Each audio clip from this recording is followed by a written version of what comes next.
Hello दोस्तों, कैसे हैं आप सब। तो अभी यहाँ पे हम आ चुके हैं एक नए जावा के टॉपिक के साथ, जो कि बहुत ज़्यादा और मोस्टली इम्पोर्टेंट है हर प्रोग्रामिंग लैंग्वेज के लिए, केवल जावा के लिए ही नहीं। यहाँ पे मैं अभी इसके शॉर्ट नोट्स लाया हूँ एग्ज़ाम के, यहाँ पे जो लास्ट टाइम पढ़ने वाले थे उनके लिए। तो यहाँ पे क्या कहते हैं दिखा सकता हूँ। यहाँ पे क्या कहते हैं ऊप्स के कॉन्सेप्ट्स आज के वीडियो में हम कवर करेंगे। ऊप्स के क्या क्या कॉन्सेप्ट्स होते हैं। ऊप्स के कॉन्सेप्ट जैसे कि आप देख सकते हैं: object, class, encapsulation, abstraction, inheritance, polymorphism, message passing. ये ऊप्स के कॉन्सेप्ट्स हैं, इनके बारे में मैं अभी आपको बताऊंगा। ऑब्जेक्ट सबसे पहला आता है ऑब्जेक्ट। ऑब्जेक्ट क्लास का एक इंटेंस होता है जो कि वेरिएबल के साथ जो कि वेरिएबल के स्थान पर वास्तविक वैल्यू को कंटेन किए रहता है। ऑब्जेक्ट एक बेसिक रन टाइम एंटिटी होती है। तो यहाँ पे ऑब्जेक्ट जो होती है एक बेसिक रन टाइम एंटिटी होती है। कोई भी ऑब्जेक्ट से हम अपनी प्रोग्रामिंग लैंग्वेज को बनाते हैं। तो अभी आगे आपको प्रोग्रामिंग में यहाँ पे सिखाऊंगा, तो नेक्स्ट वीडियो में। तो यहाँ पे अभी हमारा आ जाता है नेक्स्ट क्लास। क्लास एक ही तरीके के ऑब्जेक्ट का समूह होता है, मतलब ग्रुप होता है। एक मतलब कि कई सारे ऑब्जेक्ट सब मिलते हैं तब जाके क्लास बनती है। और class user defined data type होता है, मतलब कि इसे हमें डिफाइन करना पड़ता है यूज़र को कोड में। तो क्लास हमें बनानी पड़ती है जो कि यूज़र द्वारा डिफाइंड होती है। तथा क्लास डेटा तथा फंक्शंस का ग्रुप होता है। डेटा और फंक्शंस का जो ग्रुप होता है वो होता है क्लास, उसे कहते हैं क्लास। तो यहाँ पे नेक्स्ट हमारा आ गया इनकैप्सुलेशन। इनकैप्सुलेशन डेटा तथा फंक्शंस, डेटा और फंक्शंस को एक ही यूनिट में ऐड करना इनकैप्सुलेशन कहता है। जैसे कि फॉर एग्जांपल्स, जैसे हमारी कैप्सूल होती है उसमें दो टाइप के आपने देखा होगा, जुड़ी हुई होती है बीच से, और बीच में उसमें कुछ भरा होता है। तो उसमें कुछ मटेरियल भर के उसको जोड़ देते हैं तो एक कैप्सूल जैसी बनती है। वैसी इनकैप्सुलेशन का भी यहाँ पे कॉन्सेप्ट है।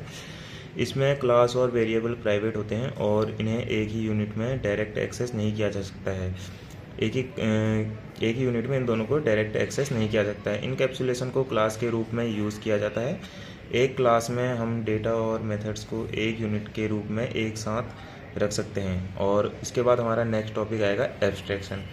एब्स्ट्रैक्शन का मीनिंग है ऑब्जेक्ट के केवल आवश्यक जो इम्पोर्टेंट इन्फॉर्मेशन होता है उसको शो करना, यहाँ पे प्रदर्शित करना। और बैकग्राउंड की जो जानकारी है, जो भी डिटेल्स हैं बैकग्राउंड में, उनको हाइड करे रखना। तो मैंने यहाँ पे हिंदी थोड़ा ज़्यादा वो लिख दी है, तो आप थोड़ा बहुत समझ लीजिएगा। तो नेक्स्ट हमारा है इनहेरिटेंस। इनहेरिटेंस जावा में एक क्लास से दूसरी क्लास की प्रॉपर्टीज़ तथा मेथड्स को इनहेरिट कर लेना इनहेरिटेंस कहलाता है। जैसे कि एक चाइल्ड क्लास किसी पेरेंट्स क्लास की प्रॉपर्टीज़ को इनहेरिट कर लेती है। तो इसके बारे में भी आपको अभी आगे बहुत ज़्यादा डिटेल्स में बताऊँगा। तो ये भी थोड़ा सा है यहाँ पे इनहेरिटेंस के बारे में। जैसे कि एक पेरेंट्स क्लास होती है, चाइल्ड क्लास होती है, इसमें ट्री मॉडल्स वगैरह ये सब आते हैं। और इसमें सुपर क्लास को बेस क्लास तथा सब क्लास को ड्राइव्ड क्लास भी कहते हैं। जो सुपर क्लास होती है हमारी, जो पेरेंट्स क्लास होती है, उसको क्या कहते हैं, बेस क्लास होती है। जो सबसे पहले आती है उसे बेस क्लास कहते हैं। और जो नीचे से जो हमारे चाइल्ड नोड्स कहते हैं, मतलब चाइल्ड क्लासेस कहते हैं, तो वो सब क्लासेस होती हैं, तो उन्हें ड्राइव्ड क्लास भी कहते हैं। सॉरी यहाँ पे। तो नेक्स्ट टॉपिक जो हमारा आ जाएगा यहाँ पे पॉलीमॉर्फिज्म। पॉलीमॉर्फिज्म एक ऐसा कॉन्सेप्ट है जिसमें हम एक ही काम को अलग अलग तरीके से कर सकते हैं, मतलब कि मैनी फॉर्म्स में। पॉलीमॉर्फिज्म का मतलब ये, पॉली मतलब मैनी, मॉर्फिज्म मतलब फॉर्म्स। तो यहाँ पे कई सारी फॉर्म्स में एक ही काम को करना पॉलीमॉर्फिज्म कहलाता है। तो अब यहाँ पे पॉलीमॉर्फिज्म जो होता है दो टाइप का होता है। ये इंपॉर्टेंट है, ये एग्जाम्स में काफ़ी ज़्यादा आता है, तो इसको पढ़ के जाना। तो यहाँ पे फर्स्ट है कंपाइल टाइम पॉलीमॉर्फिज्म, ये होता है स्टैटिक। और उसके बाद है रन टाइम पॉलीमॉर्फिज्म, ये होता है डायनेमिक। अभी इनके नीचे भी काफ़ी ज़्यादा, जितना मतलब मैंने ये लिखा है, इनकी भी जो डेफिनेशंस हैं वो हैं थोड़ा बहुत यहाँ पे। तो अगर आप कमेंट करेंगे तो मैं नेक्स्ट वीडियो में आपके लिए ले आऊँगा। अगर आपको चाहिए होंगी तो कमेंट्स कर देना।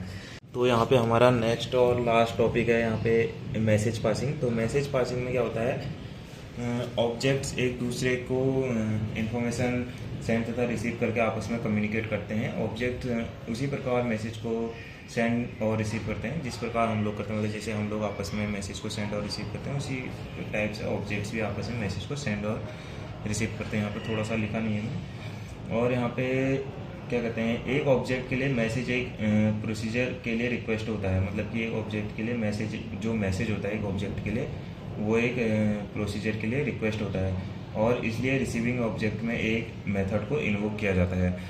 तो आशा है कि आपको यहाँ पे सब कुछ समझ में आया होगा, मतलब जितना मैंने अभी थोड़ा बहुत बताया है। अगर आपको इसके नोट्स की मतलब चाहिए PDF वगैरह, तो आप यहाँ पे कमेंट कर सकते हैं, मैं आपको कंप्लीट ये PDF बना के दे दूँगा नोट्स की, बढ़िया एकदम फ़ोटो खींच के।